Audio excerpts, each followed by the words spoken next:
আসসালামু আলাইকুম প্রিয় শিক্ষার্থী বন্ধুরা, কেমন আছো সবাই? আজকে আমি হাজির হয়ে গেলাম তোমাদের বাংলা ব্যাকরণের দ্বিতীয় পরিচ্ছদ, নবম দশম শ্রেণী বাংলা ব্যাকরণের দ্বিতীয় পরিচ্ছদ। তো দেখো, পরিচ্ছদ 2 বাংলা ব্যাকরণ। তো এখানে ব্যাকরণ ও বাংলা ব্যাকরণ নিয়ে প্রথমে কিছু কথা বলা আছে। দেখো, ব্যাকরণে ভাষার স্বরূপ ও প্রকৃতি নিয়ে আলোচনা করা হয়। স্বরূপ বলতে কি? রূপ, চেহারা, মানে যত ধরনের আকৃতি, গঠন, প্রকৃতি, এই বিষয়গুলো নিয়ে ব্যাকরণে আলোচনা করা হয়। তো এর মধ্যে কি কি আছে? ধ্বনি, শব্দ, বাক্য ইত্যাদি। আরও একটা বিষয় আছে, অর্থ। তো তোমরা মনে রাখবা, প্রত্যেকটা ভাষারই 4টি মৌলিক বিষয় আছে। সেটা হচ্ছে ধ্বনি, শব্দ, বাক্য এবং অর্থ ইত্যাদি বিশ্লেষণের মাধ্যমে ভাষার মধ্যকার সাধারণ কিছু বৈশিষ্ট্য খুঁজে বের করা ব্যাকরণের কাজ। তাহলে ব্যাকরণের কাজ কি? যে ভাষার মধ্যকার সকল বৈশিষ্ট্য খুঁজে বের করা। ঠিক আছে। আরও একটা বিষয় আছে, ব্যাকরণের সংখ্যাটা এভাবেও দেওয়া থাকে যে ব্যাকরণ হচ্ছে ভাষার বিশ্লেষণ গ্রন্থ। তো ব্যাকরণ গ্রন্থ এসব বৈশিষ্ট্যকে সূত্রের আকারে সাজানো থাকে। এরপরে ব্যাকরণের সংজ্ঞা দেয়া আছে। দেখো, যে বিদ্যাশাখায় বাংলা ভাষার স্বরূপ ও প্রকৃতি বর্ণনা করা হয় তাকে বাংলা ব্যাকরণ বলা হয়। প্রথমে শুধু ব্যাকরণের কথা বলছে, যে যেই বিদ্যাশাখায় ভাষাকে বিশ্লেষণ করা হয় তাকে ব্যাকরণ বলে। আর এখন বলছে যে বিদ্যাশাখায় বাংলা ভাষার স্বরূপ প্রকৃতি বর্ণনা করা হয় তাকে বাংলা ব্যাকরণ বলে। এরপরে প্রথম বাংলা ব্যাকরণ প্রকাশিত হয় 1743 সালে পর্তুগিজ ভাষায়। এখানে খুবই গুরুত্বপূর্ণ 2টা তথ্য দেওয়া আছে, যে বাংলা ভাষার প্রথম ব্যাকরণ কবে প্রকাশিত হয়। সেটা হচ্ছে 1743 সালে, এবং এটা প্রকাশিত হয় পর্তুগিজ ভাষায়। তোমরা যারা রোনালদোকে পছন্দ করো, ফুটবলার, তো এই রোনালদোর দেশ কিন্তু পর্তুগাল, আর এই পর্তুগালের ভাষাই হচ্ছে পর্তুগিজ ভাষা। তো প্রথম বাংলা ব্যাকরণটা রচনা করা হয় কোন ভাষায়? পর্তুগিজ ভাষায়। আর এর লেখক ছিলেন ম্যানুয়েল দা আসমসাও। এই 3টা তথ্য মনে রাখবা, 3টা তথ্যই তোমাদের কাজে লাগবে। প্রথম বাংলা ব্যাকরণ প্রকাশিত হয় 1743 সালে, প্রকাশিত হয় পর্তুগিজ ভাষায়, এবং এটা রচনা করেন ম্যানুয়েল দা আসমসাও। তোমাদেরকে একটা তথ্য দিয়ে রাখি এখানে, এটা আসবে না পরীক্ষায়, তারপরেও যারা একটু বেশি শিখতে চাও তাদের জন্য বলে রাখি, যে এই বাংলা ব্যাকরণ রচনা করতে ম্যানুয়েল দা আসমসাকে 9 বছর গবেষণা করতে হয়েছে, 9 বছর পরিশ্রম করতে হয়েছে। ঠিক আছে। এটা হচ্ছে 1734 থেকে 1743 সাল পর্যন্ত। তো বাংলা পর্তুগিজ অভিধানের ভূমিকা অংশ হিসেবে তিনি এটি রচনা করেন। দেখো, কথা হচ্ছে তিনি বাংলা ব্যাকরণ রচনা করলেন, কিন্তু সেটা বাংলায় রচনা না করে তিনি রচনা করলেন পর্তুগিজ ভাষায়, কারণ তিনি তো বাংলা ভাষা জানতেন না, তিনি পর্তুগালের ভাষা জানতেন। এখন কথা হচ্ছে, দেখো, তিনি বাংলাদেশে এসে পর্তুগিজ ভাষায় এই যে বাংলা ব্যাকরণটা রচনা করলেন, এখানে তোমাদের প্রশ্ন জাগতে পারে যে পর্তুগিজ থেকে আসছে, কেন আসছে? তো আমরা জানি যে আমাদের এই অঞ্চলে অনেকগুলা বণিক গোষ্ঠী, ব্যবসায়িক গোষ্ঠী বিভিন্ন দেশ থেকে আসছে, ইউরোপের। ঠিক আছে। সর্বপ্রথম পর্তুগিজরা আসে, তারপরে ইংরেজরা আসে, এরপরে ডেনমার্ক থেকে দিনেমাররা আসে, তারপরে ফরাসিরা। এইভাবে ম্যানুয়েল দা আসমসাও পর্তুগিজ থেকে আমাদের দেশে আসেন। তো উনি এসে থেকে যান গাজীপুরে কোনো একটা বাসায় থেকে তিনি দীর্ঘ 9 বছর পরিশ্রম করে এই ব্যাকরণটা রচনা করেন। এরপরে দেখো, 1778 সালে প্রকাশিত হয় নাথানিয়েল ব্রাসি হেলহেড প্রণীত ইংরেজি ভাষায় রচিত পূর্ণাঙ্গ একটি বাংলা ব্যাকরণ। তো দ্বিতীয় যে ব্যাকরণটা দেখো, সেটা হচ্ছে নাথানিয়েল ব্রাসি হেলহেড কর্তৃক। এটাও কিন্তু বাংলা ব্যাকরণ, কিন্তু মজার বিষয় হচ্ছে এটাও কিন্তু বাংলা ভাষায় রচিত হয়নি, এটা রচিত হয়েছে কোন ভাষায়? ইংরেজি ভাষায়। নাথানিয়েল ব্রাসি হেলহেড কর্তৃক। এই বইটার নাম হচ্ছে a grammar of the Bengal language. তাহলে 2টা তথ্যই মনে রেখো। ঠিক আছে। নাথানিয়েল ব্রাসি হেলহেড উনি বাংলা ব্যাকরণ রচনা করেন ইংরেজি ভাষায় 1778 সালে। আর এর আগে সর্বপ্রথম যিনি রচনা করেন ম্যানুয়েল দা আসমসাও 1743 সালে পর্তুগিজ ভাষায়। এরপরে আসি 1801 সালে উইলিয়াম কেরি এবং 1826 খ্রিস্টাব্দে রাজা রামমোহন রায় ইংরেজি ভাষায় আরও 2টি উল্লেখযোগ্য ব্যাকরণ রচনা করেন। এই তথ্যগুলো আমাদের অতটা গুরুত্বপূর্ণ না। এরপরে এই তথ্যটা আবার গুরুত্বপূর্ণ, 1833 খ্রিস্টাব্দে প্রকাশিত রাজা রামমোহন রায়ের গৌড়ীয় ব্যাকরণ বাংলা ভাষায় রচিত প্রথম বাংলা ব্যাকরণ। এখানে কিন্তু একটা টুইস্ট থাকতে পারে তোমাদের প্রশ্নে, তোমরা এটা ভুল করতে পারো। একটু খেয়াল রাখবা এই বিষয়টা, যে যদি প্রশ্ন হয় প্রথম বাংলা ব্যাকরণ রচিত হয় কবে, সেটা হচ্ছে প্রথম বাংলা ব্যাকরণ রচিত বা প্রকাশিত যেটাই বলো সেটা হচ্ছে 1743 সালে। আর যদি এখানে প্রথম বাংলা ভাষায় বাংলা ব্যাকরণ কবে প্রকাশিত হয়, সেটা হচ্ছে 1833 সালে। এখানে শর্ত হচ্ছে বাংলা ভাষায় রচিত, বাংলা ভাষায় রচিত বাংলা ব্যাকরণ 1833 সালে। এবং এই ব্যাকরণটা রচনা করেন কে? রাজা রামমোহন রায়। এরপরে আসি ব্যাকরণের আলোচ্য বিষয়। দেখি আমরা ব্যাকরণের আলোচ্য বিষয়। দেখো, ভাষা হলো বাক্যের সমষ্টি, এটা মনে রেখো, ভাষা কিন্তু বাক্যের সমষ্টি, অনেকগুলো বাক্য মিলে ভাষা তৈরি হয়। বাক্য গঠিত হয় আবার শব্দ দিয়ে, তাহলে ভাষা হচ্ছে বাক্যের সমষ্টি, বাক্য হচ্ছে শব্দের সমষ্টি, আবার শব্দ হচ্ছে কতগুলো ধ্বনির সমষ্টি। দেখো, আবার শব্দ তৈরি হয় ধ্বনি দিয়ে। এদিক থেকে ভাষার ক্ষুদ্রতম উপাদান হলো ধ্বনি। এই তথ্যটা খুবই গুরুত্বপূর্ণ, কয়েক হাজার বার বিগত সালে বিভিন্ন পরীক্ষাতে আসছে, শুধু তোমাদের এসএসসি পরীক্ষায় না, এটা বিভিন্ন যারা বাংলাদেশের জব সিকার আছে, চাকরি বাকরির প্রার্থী, তাদের পরীক্ষায় কিন্তু এই প্রশ্ন অসংখ্যবার আসছে। সুতরাং তোমাদেরও আসছে, এটা তোমরা বিগত সালের প্রশ্ন দেখলেই বুঝতে পারবা। তো ভাষার ক্ষুদ্রতম উপাদান হচ্ছে ধ্বনি। এই ধ্বনি, শব্দ, বাক্য, আর একটা কি অর্থ, প্রত্যেকটি অংশই ব্যাকরণের আলোচ্য বিষয়। এছাড়া শব্দের ও বাক্যের বহু ধরনের অর্থ হয়, যেসব অর্থ নিয়েও ব্যাকরণের আলোচনা করে। ব্যাকরণের এসব আলোচ্য বিষয় বিভক্ত অন্তত 4টি ভাগে। এই যে খুবই গুরুত্বপূর্ণ বিষয়, যে ব্যাকরণের আলোচ্য বিষয় হচ্ছে 4টা। মনে রাখবে, ব্যাকরণের আলোচ্য বিষয় কয়টা? 4টা। ব্যাকরণের আলোচ্য বিষয় হচ্ছে 4টা। কি কি? ধ্বনিতত্ত্ব, রূপতত্ত্ব, বাক্যতত্ত্ব, অর্থতত্ত্ব। ধ্বনিতত্ত্ব, রূপতত্ত্ব, বাক্যতত্ত্ব, অর্থতত্ত্ব, একবারে মুখস্থ করে ফেলো। তারপরে দেখো, আমরা এই যে ধ্বনিতত্ত্ব, রূপতত্ত্ব, শব্দতত্ত্ব, অর্থতত্ত্ব, এই প্রত্যেকটা বিষয় সম্পর্কে আমরা একটু জানবো ছোট করে, যে ধ্বনিতত্ত্ব আসলে কি, এখানে ব্যাকরণের কোন বিষয়টা আলোচনা করা হয়, রূপতত্ত্বে কোন বিষয়টা আলোচনা করা হয়, বাক্যতত্ত্বে, অর্থতত্ত্বে কোন বিষয়টা আলোচনা করা হয়, আমরা একে একে দেখব। তো সর্বপ্রথম দেখো ধ্বনিতত্ত্ব। ধ্বনিতত্ত্বের আলোচ্য বিষয় হচ্ছে ধ্বনি, মানে সাউন্ড। ধ্বনিতত্ত্বের আলোচ্য বিষয় হচ্ছে সাউন্ড। তুমি কণ্ঠ থেকে, ওই যে আমরা এর আগে দেখেছি গলনালী, জিহ্বা, তালু, এর মাধ্যমে আমরা যে সাউন্ডগুলা আলোচনা করি, সাউন্ডগুলো উচ্চারণ করি, এই সাউন্ডগুলোই হচ্ছে ধ্বনিতত্ত্বের আলোচ্য বিষয়। তো লিখিত ভাষায় ধ্বনিকে যেহেতু বর্ণ দিয়ে প্রকাশ করা হয়, তাই বর্ণমালা সংক্রান্ত আলোচনা এর অন্তর্ভুক্ত। এটা একটা গুরুত্বপূর্ণ তথ্য, মনে রেখো, বর্ণমালা সংক্রান্ত আলোচনা ধ্বনিতত্ত্বের অন্তর্ভুক্ত। ধ্বনিতত্ত্বের মূল আলোচ্য হচ্ছে বাকযন্ত্র। বাকযন্ত্র কি? বাকযন্ত্র হচ্ছে আমরা ধ্বনি উচ্চারণে যে প্রত্যঙ্গগুলো ব্যবহার করি, গলা, দাঁত, কণ্ঠনালী, তারপরে তালু, মুখ বিবর, এই বিষয়গুলো হচ্ছে বাকযন্ত্র। তো ধ্বনির বিন্যাস, স্বর, ব্যঞ্জন ধ্বনির বৈশিষ্ট্য, ধ্বনিদল প্রভৃতি। এরপর আসি রূপতত্ত্ব। রূপতত্ত্বে শব্দ ও তার উপাদান নিয়ে আলোচনা করা হয়।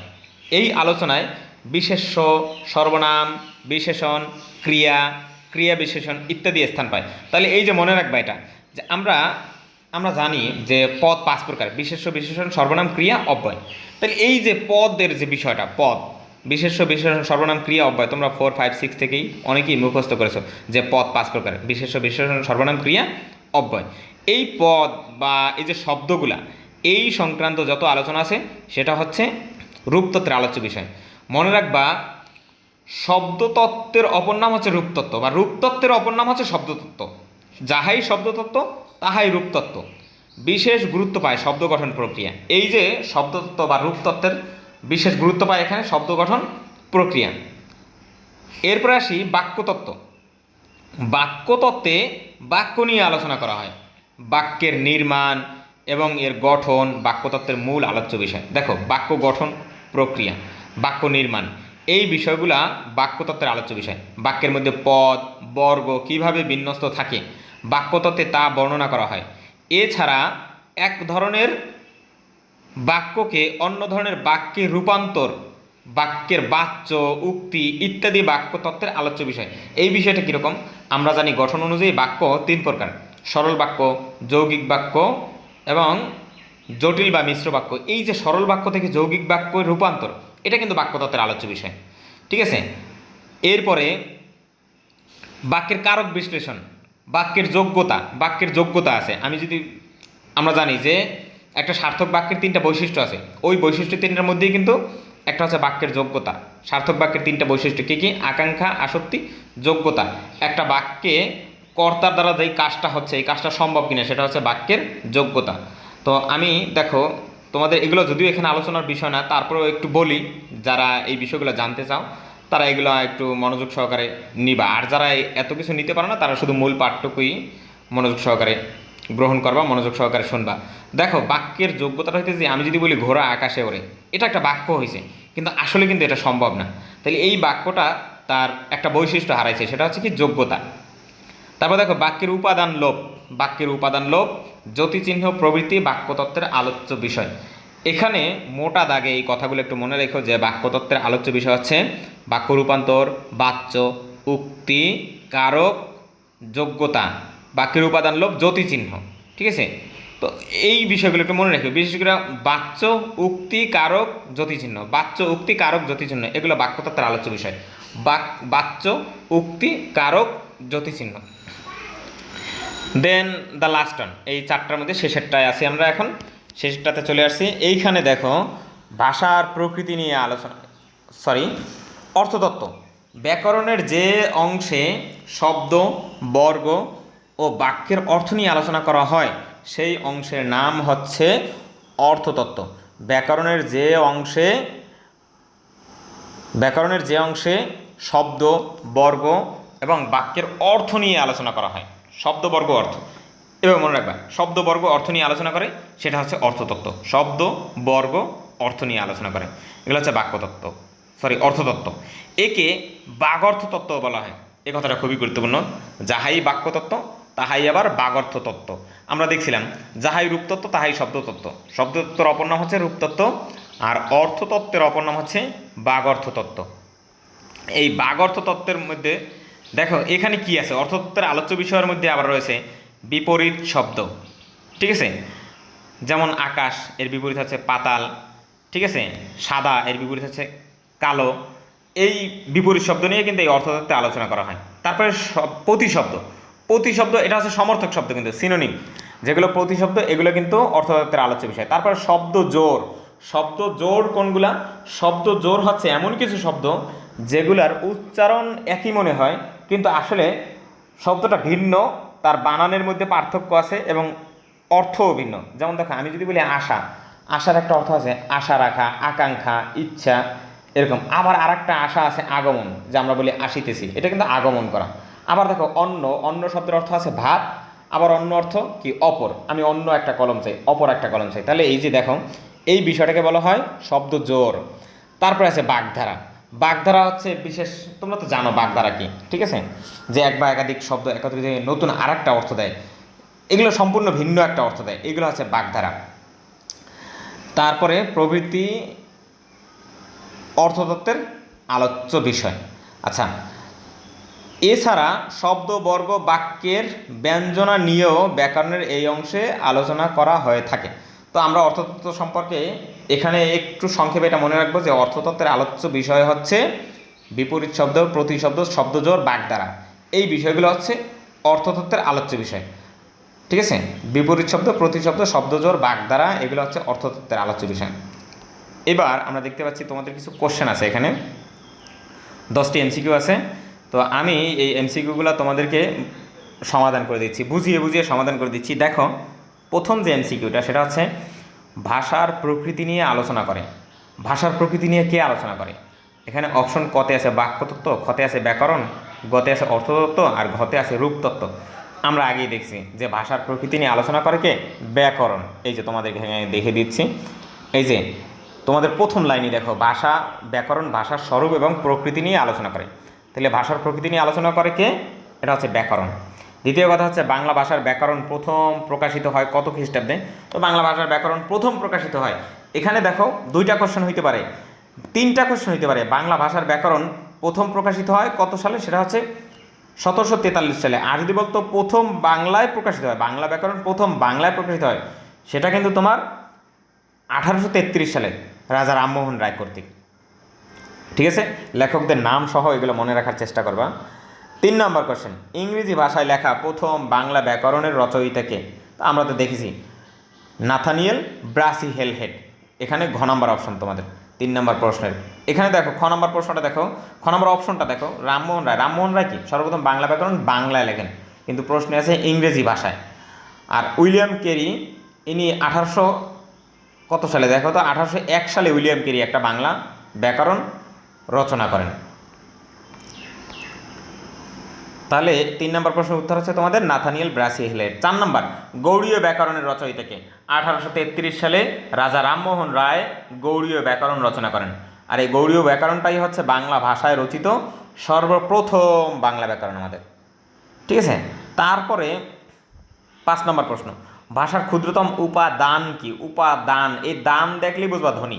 ভাষার ক্ষুদ্রতম উপাদান হচ্ছে ধ্বনি। ঠিক আছে, আর বাক্যের যে ক্ষুদ্রতম উপাদান সেটা কিন্তু আমার শব্দ। ঠিক আছে, আর বাক্য হচ্ছে কি অর্থপূর্ণ যে বাক্যগুলো আছে, এই বাক্য হচ্ছে ভাষার প্রাণ, অনেকগুলো বাক্য মিলে হয় ভাষা। তো 5 নম্বর প্রশ্ন, ভাষার ক্ষুদ্রতম উপাদান হচ্ছে ধ্বনি।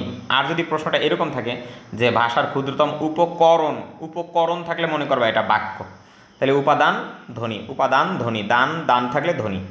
6 নম্বর কোশ্চেন, বাকযন্ত্র ব্যাকরণের কোন অংশের আলোচ্য বিষয়? বাকযন্ত্র ব্যাকরণের কোন অংশের আলোচ্য বিষয়? আমরা দেখেছি যে বাকযন্ত্র কি, যে সমস্ত প্রত্যঙ্গ দিয়ে ধ্বনি উচ্চারিত হয়, তাহলে সেটা ধ্বনিতত্ত্বের আলোচ্য বিষয়। আমি তোমাদেরকে আবার একটু দেখিয়ে দিচ্ছি। এই যে তোমরা ধ্বনিতত্ত্বে যাও, ধ্বনিতত্ত্বের আলোচ্য বিষয় ধ্বনি। লিখিত ভাষায় ধ্বনিকে যেহেতু বর্ণ দিয়ে প্রকাশ করা যায়, তাই বর্ণমালা সংক্রান্ত আলোচনার অন্তর্ভুক্ত। ধ্বনিতত্ত্বের মূল আলোচ্য বিষয় বাকযন্ত্র। এই যে দেখছো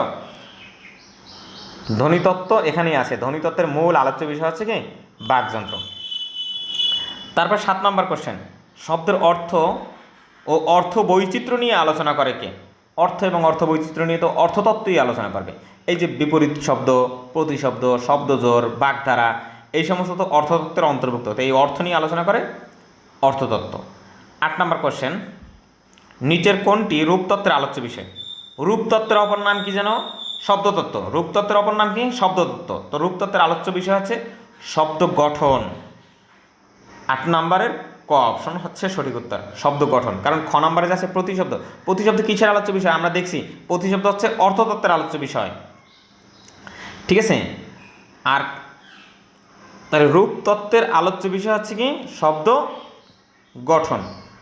9 নম্বর প্রশ্ন দেখো, বাচ্য ও উক্তি ব্যাকরণের কোন শাখায় আলোচিত হয়? বাচ্য ও উক্তি ব্যাকরণের কোন শাখায় আলোচিত হয়? এটা হচ্ছে আমাদের বাক্যতত্ত্বে। বাক্যতত্ত্বে আমরা দেখছি ওই যে বাক্যের বাচ্য, উক্তি ইত্যাদি বাক্যতত্ত্বের আলোচ্য বিষয়। 10 নম্বর কোশ্চেন, দি লেটেস্ট কোশ্চেন, শব্দ গঠন নিয়ে আলোচনা করা হয় কোথায়? শব্দ গঠন নিয়ে আলোচনা করা হয় রূপতত্ত্বে বা শব্দতত্ত্বে। তো এই ছিল তোমাদের পরিচ্ছদ 2 এর প্রতি তোমাদের দ্বিতীয় ক্লাস। আমি এর আগে তোমাদের পরিচ্ছদ 1 নিয়ে একটা ভিডিও আপলোড দিয়েছি। তোমাদের যদি ভালো লাগে তোমরা ভিডিওগুলো দেখবা। ভিডিওগুলো দেখে আরও যদি কোনো কিছু জানার থাকে তাহলে সেটা কমেন্ট করবা। তো আজকের মতো এই পর্যন্তই। বাই বাই, আল্লাহ হাফেজ।